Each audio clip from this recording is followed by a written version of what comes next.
Dans cette capsule, nous allons parler du mixage. Bon, pour commencer, une fois que vous avez fait toute votre chanson, que vous avez une dizaine d'instruments, je sais que j'ai juste une basse, là, mais techniquement, je serais supposé d'en avoir plusieurs instruments. Mais on va insérer une piste, ok? Il y a des pistes d'envoi, des pistes de sous-mix et des pistes de but de sortie. Qu'est-ce que ça fait? Une piste d'envoi, on va commencer par celle-là. Par exemple, si je veux du délai sur ma chanson complète, sauf le drum, sauf la batterie, j'insère un effet dans cette piste-là. Et bon, peu importe, un délai. Après ça, je peux éditer mon délai ici, là. Une fois que j'ai inséré mon délai, je dis le nombre de pourcentages que je veux pour chaque piste. Donc, si je veux que toutes mes pistes aient du délai, sauf la batterie, mais ça peut me donner une ambiance complètement différente. Juste le drum qui ne sera pas dans cette ambiance-là. Exemple. C'est ça une piste d'envoi, c'est ce que ça fait. Il y avait aussi une piste de sous-mix.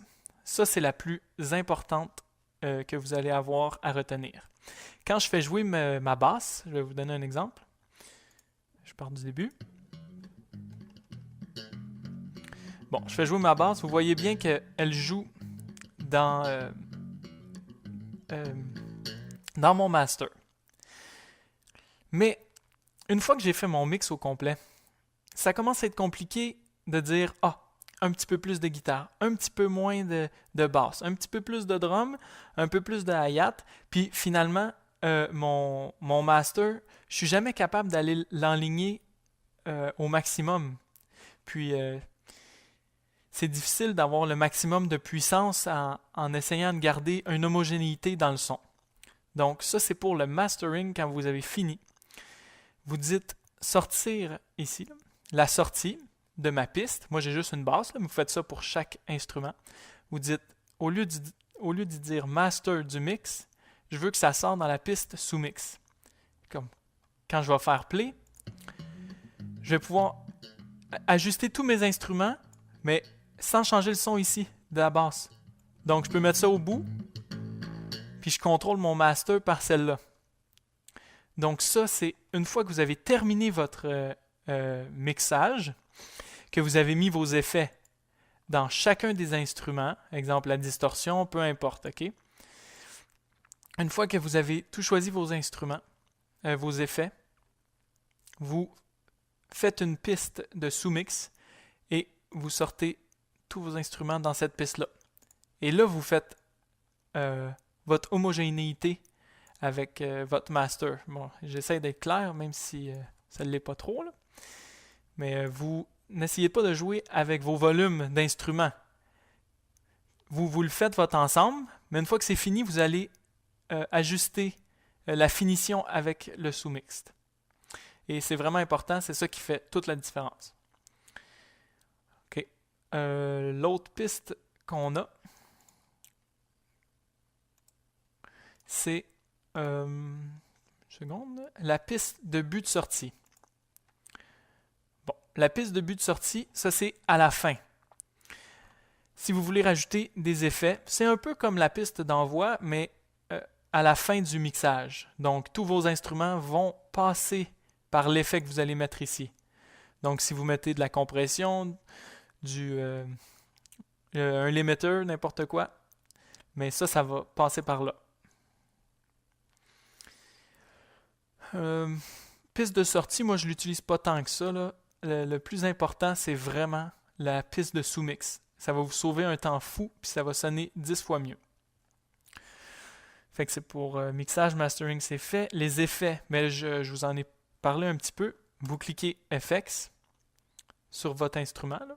Bon, moi j'avais une bass, elle a disparu, mais bon, mettons vous mettez du chorus et vous pouvez l'éditer ici. Et c'est beaucoup par essai-erreur que vous trouvez votre son.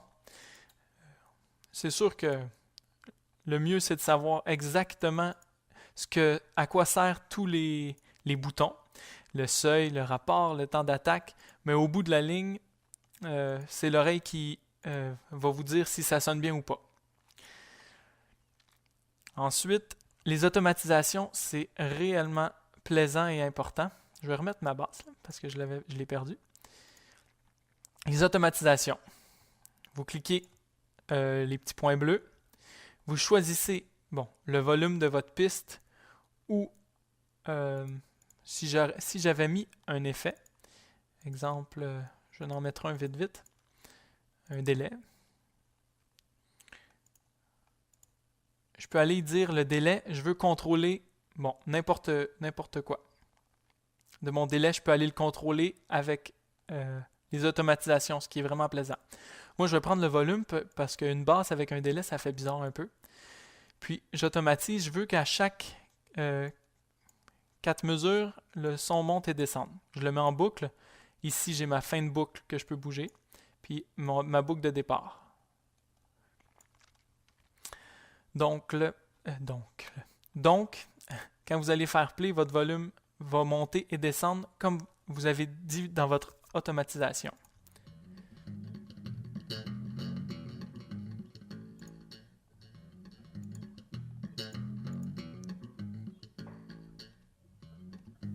Le volume monte, le volume descend. Les automatisations, c'est vraiment plaisant lorsqu'on fait notre mixage, dans le fond, de jouer avec tous les détails, c'est vraiment, vraiment le fun. Vous pouvez aussi automatiser, c'est ça, le volume, la panoramique, le gauche-droite, puis tous les effets que vous avez mis. Donc, plein contrôle dans ce logiciel-là. C'est tout pour cette capsule. J'espère que ça vous a plu et à la semaine prochaine.